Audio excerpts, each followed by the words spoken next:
Here is the policy speech for the federal election on behalf of the Liberal Party of Australia. The Prime Minister, the Right Honourable Malcolm Fraser, is introduced by Mr. Richard Alston, the Victorian President of the Liberal Party.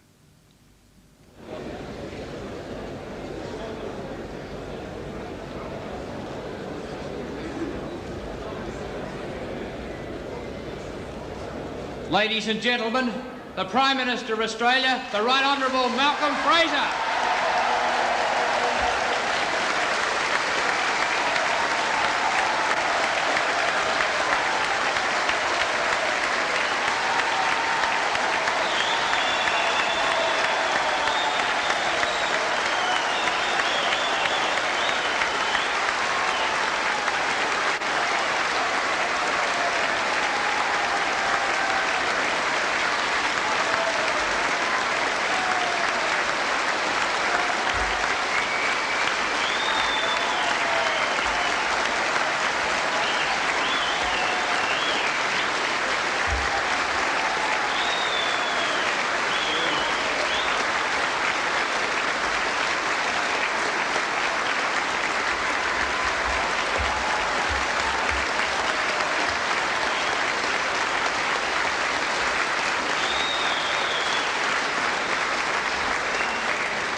Ladies and gentlemen, 5 years ago, we committed Australia to a new sense of direction and national purpose.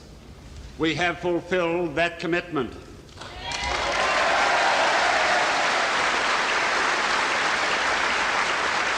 Five years ago, we pledged ourselves to recharge the nation's capacity.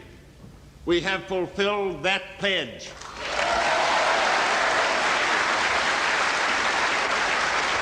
Let us never forget that 5 years ago the confidence and optimism of Australians had been shattered.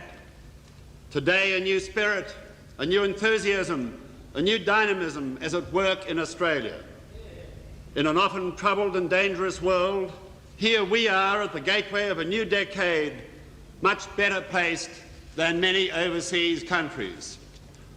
A new confidence is alive in Australia's men and women. Our financial position is the envy of many. Business expectations are high. The optimism of overseas investors has been restored. Manufacturing exports are growing strongly. Last year, rural exports were the highest for a decade. Last year, our balance of trade was the best result for a decade. This year, we achieved the best employment growth for 10 years.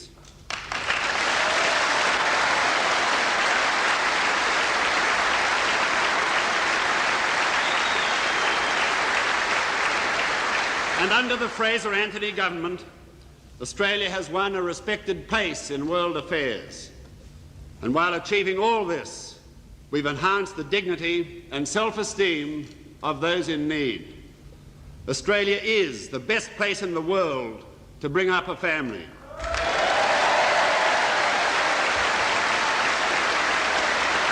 And we're going to keep it that way. But what has taken us 5 years to build can easily be destroyed. Do we want our dreams of the future to be turned into another Labor nightmare? No! Can we trust our hard-won victories to the Labor Party? No! Tonight, I want to talk to you about the challenges and opportunities that lie before us. First, we must maintain responsibility in economic affairs, because without that, all else fails. Second, we must harness this nation's resources in a coordinated and responsible program of national development. Third, we must see that from the prosperity we generate, we provide adequately for those in need. Fourth, as individuals and as a nation, we must encourage ability and cultivate excellence. And finally, in a world where there is conflict, division and illusion, we must guide Australia safely through the difficulties and the dangers. The first challenge facing government in the 80s is the pursuit of responsible economic management.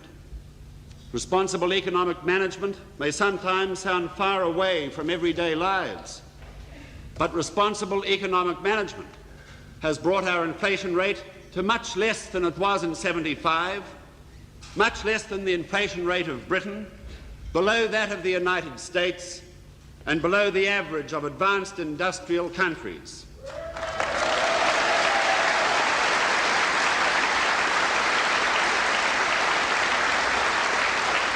But there's more to be done. Continued economic responsibility demands restraint in government expenditure, and last year we achieved the largest ever recorded reduction in the budget deficit, $1.5 billion. And now this year, this financial year, the domestic deficit will be wiped out altogether.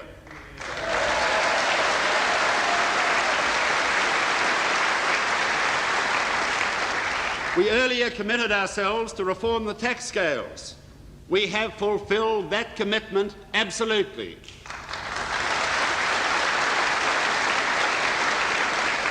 Under the Hayden Labor scales, from 7,000 you paid 35 cents in the dollar. From 10,000 you paid 45 cents in the dollar. From 15,000 you paid 55 cents in the dollar. Under our scales, you're on the standard rate of 32 cents in the dollar, up to more than $17,000. And on the 1st of July this year, taxes were cut by over $600 million, of particular benefit to single-income families. Under our present policy of half tax indexation, there will be a further tax cut of around $500 million from the 1st of July next year.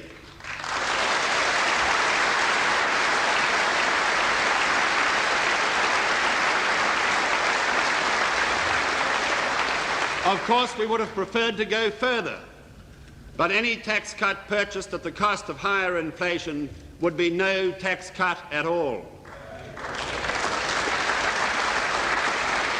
We will continue to fight inflation. No wonder British investors recently said that their confidence in the Australian economy was conditional upon the continuation of a Liberal government. We plan to keep it that way. And so I come to the second challenge, the need for a broad-based and responsible program of national development.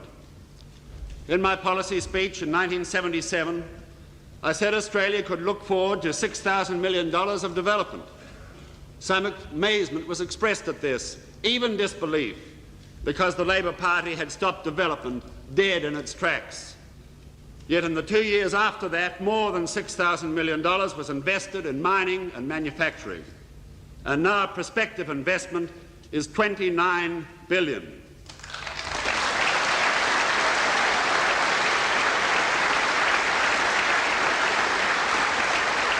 This development promises to be as important to Australia and individual Australians as anything in the last 35 years.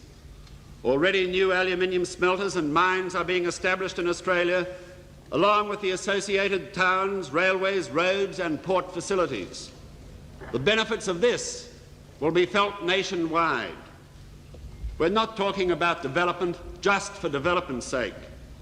We're talking about development because of what it means to people, to families. It means jobs, prosperity and security to Australian working men and women. To achieve all this, we've had to trim our sails once or twice, for the world is a harsher place than anyone expected 5 years ago.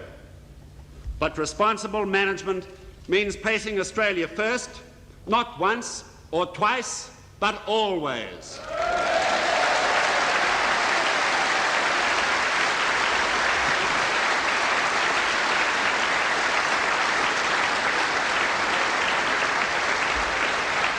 Placing Australia first is the responsibility of management, labour, trade unions, just as much as it is of government.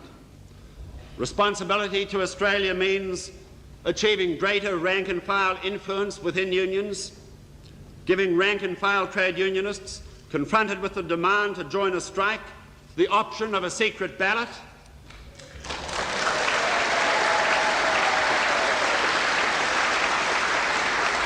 but above all it means rejection of 35-hour weeks, rejection of unrealistic wage claims, and rejection of extremist union leaders.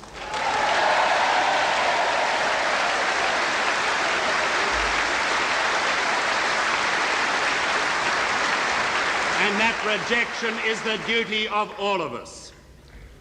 Let me give you another measure of what's happening in Australia. Modern new industries are coming on stream with modern plant and equipment involving the most advanced technology. And only today the contracts were signed in Western Australia for the North West Shelf, the largest development project so far in Australia's history.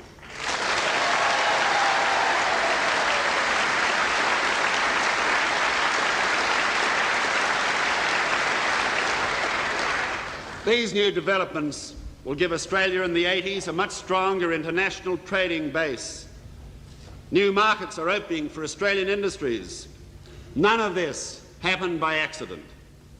We've introduced firm anti-inflationary policies, policies which encourage and support new Australian initiatives, policies which reflect a responsible and reasonable attitude to overseas investment, and policies which protect the Australian environment.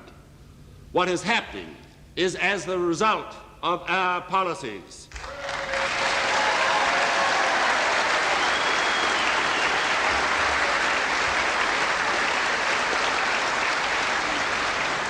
And our oil parity pricing policy is an important part of the overall plan.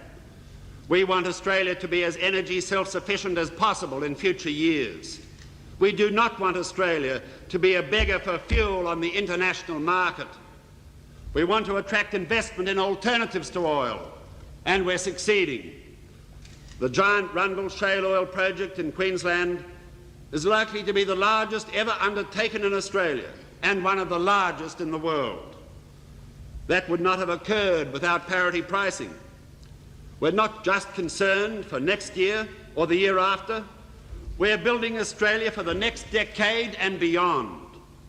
To do otherwise would be a betrayal of you and of your children.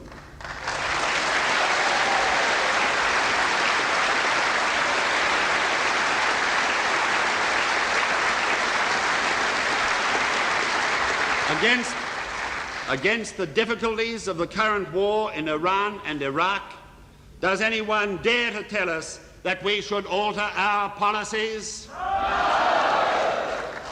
It's fair enough, though, to ask where the oil revenues are going. Every cent is being returned to Australians. For example, this year, more than $600 million in tax cuts, more than $500 million extra on defence, and over $460 million to further reduce the budget deficit. The growth and confidence in Australian industry is broad-based. Industries generally are looking to the future, encouraged by incentives for investment, for innovation, for research and for export. These policies will continue.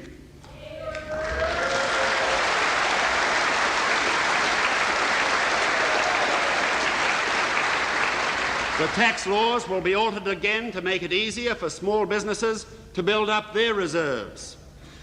We will provide additional incentives for the tourist industry. Amongst these, many of our airports are being remodelled and rebuilt. We've built on our programs for Tasmania, and with New Zealand approval, the Hobart to Christchurch Air Link will soon begin.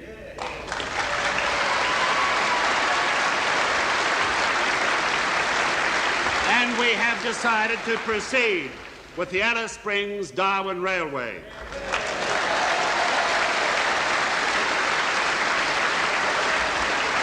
Five years ago, it was an unhappy business travelling around the Australian countryside.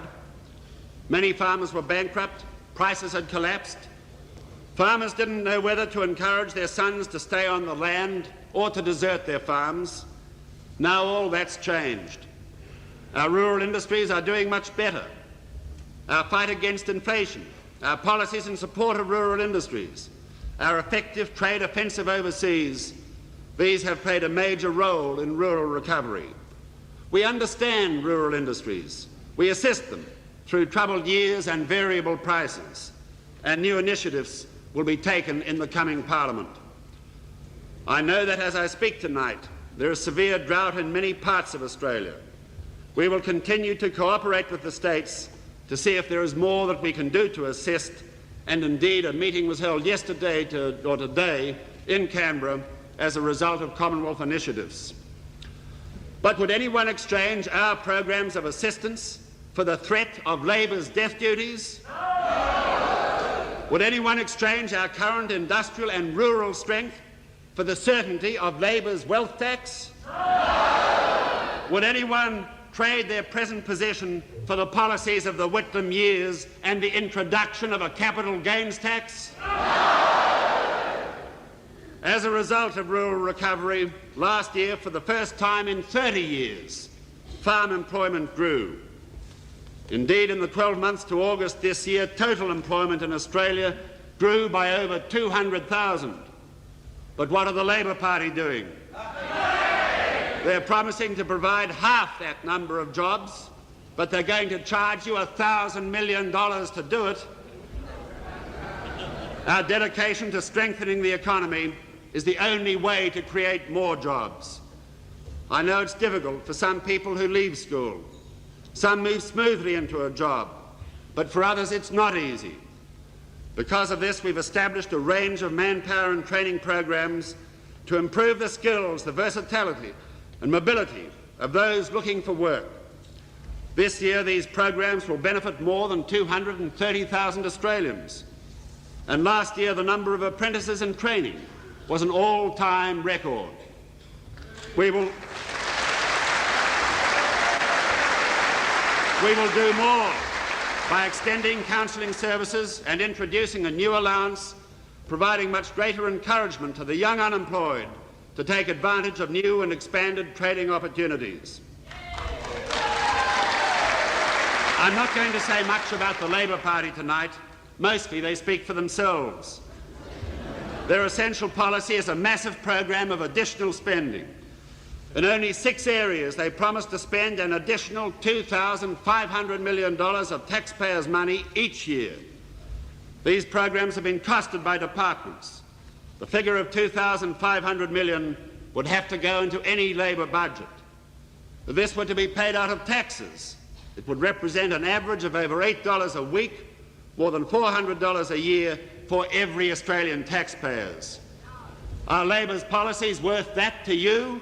No! Would you allow any of Labor's 3 leaders to spend your money that way? No! And then they have the nerve to suggest that they could lower taxes. But there are more than 250 other programs to which they're committed which haven't been costed. Well, I say to Bill Hayden and the Labor Party, stand up and be costed. Stand up and tell us that these promises will be funded through higher taxation or by printing money. Stand up and tell us that these measures will fuel inflation, promote unemployment and kill off economic growth. Labor in the 80s is merely the Whitlam years recycled.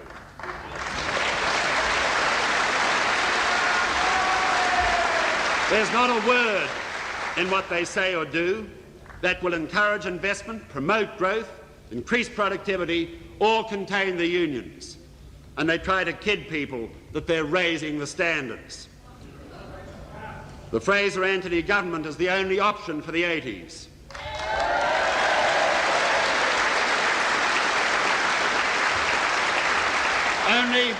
Only economic growth enables us to meet our third challenge, the provision of assistance to those in need. It is our belief that the strength of Australia depends upon the strength of Australian families. And that's why we're spending almost $1 billion a year on family allowances. That is why we've increased the tax rebate for single-income families.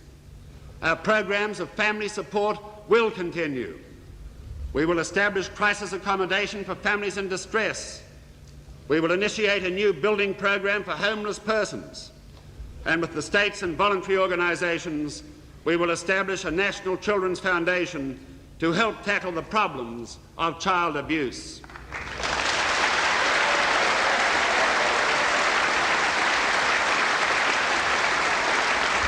In 1977, we introduced a new and improved home savings grant. Now we're going to lift the home value limits to a maximum of $70,000, and for an eligible family with children, the maximum grant will be increased to $3,000.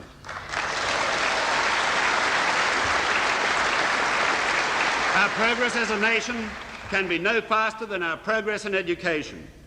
We will continue extensive support for education with increased emphasis on vocational and technical training. We will provide increased capital and recurrent funds for non-government schools, and we will provide further assistance to isolated children. A measure of our compassion as a society is the extent to which we provide for dignity in old age and for the realization of the potential of handicapped people. We meet these objectives in many ways. For example, over the next 3 years, we'll fund over 800 projects for the aged, the disabled, and for our senior citizens.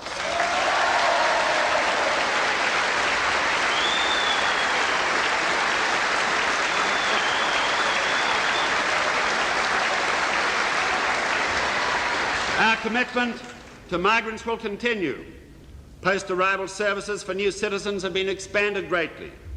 Ethnic television is being introduced, and we will provide support for ethnic community schools with an open admissions policy.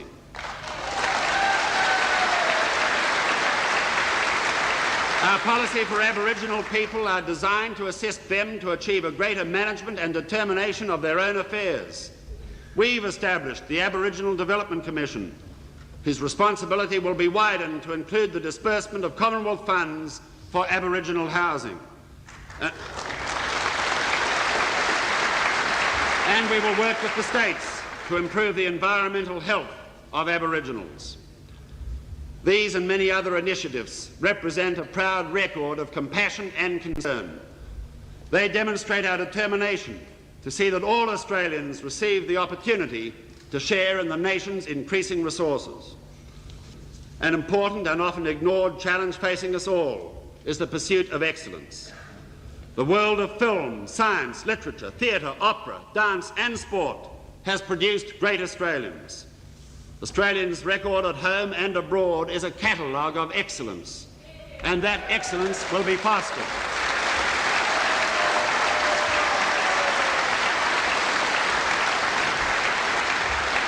With the Government of Victoria, we will rebuild the Walter and Eliza Hall Institute. We have increased funds for marine research in Townsville. We will fully fund the rebuilding in Sydney of the National Institute of Dramatic Art and the Australian Film and Television School. We will provide special and additional incentives to induce further investment into the film industry.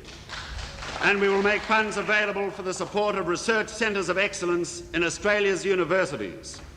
We have established a National Sports Institute in Canberra, and we will develop international standard sports facilities in the states and the territories. The government will continue to support Australians of ability to allow them, with their imagination and their capacities, to advance Australia.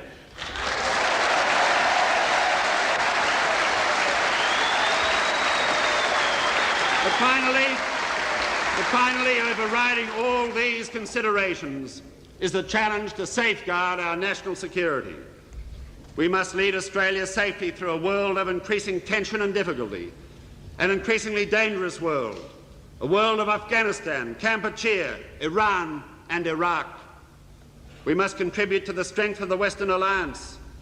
We must cooperate and consult within our region.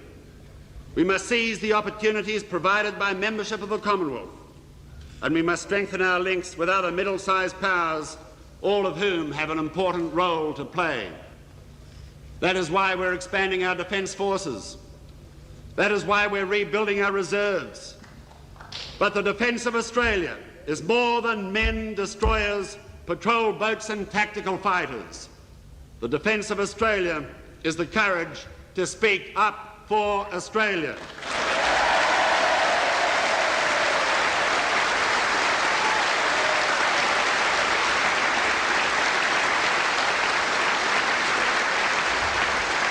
Ladies and gentlemen, We are only 14 million people in a large continent, and that is why we need to cooperate with our friends and our allies.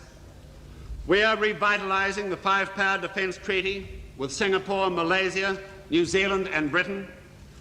We have contributed to the settlement of racial problems in Zimbabwe, to the establishment now on a permanent basis of a new regional grouping of the Commonwealth, to a new sense of concern and participation in the Pacific, to a new phase of cooperation with ASEAN. And there is closer cooperation with the United States today than there has been for a long time.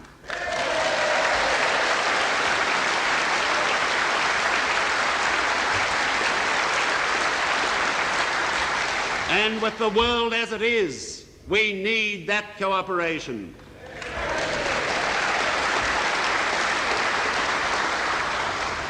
The last 5 years have seen a progressive strengthening of Australia's place in the world. This is not the time to be lukewarm to the cause of freedom.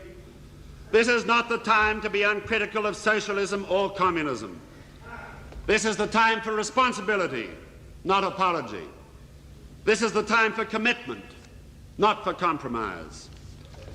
Undeniably, the challenges we face together are great, but our potential as a nation is even greater. We are entitled to be confident of our capacity to march through the decade ahead at a better pace than almost any other nation.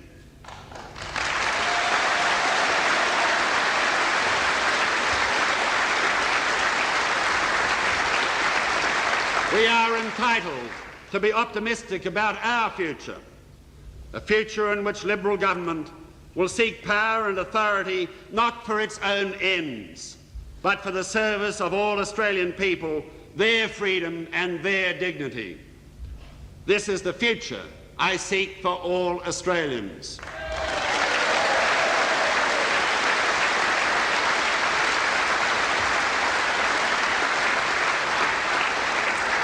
And let us work together to achieve it. Above all, let us be proud of Australia, where it stands in the world, what Australia means to the world.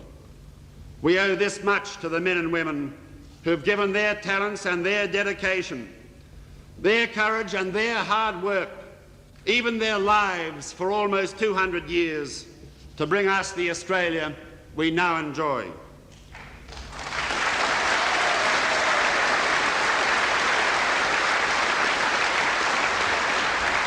Let us be enthusiastic about the tasks ahead. Let us communicate this enthusiasm to one another. Let us unite in a full-blooded commitment to a progressive, free and independent Australia.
That was the policy speech for the federal election, written and delivered by the Prime Minister, the Right Honourable Malcolm Fraser, on behalf of the Liberal Party of Australia.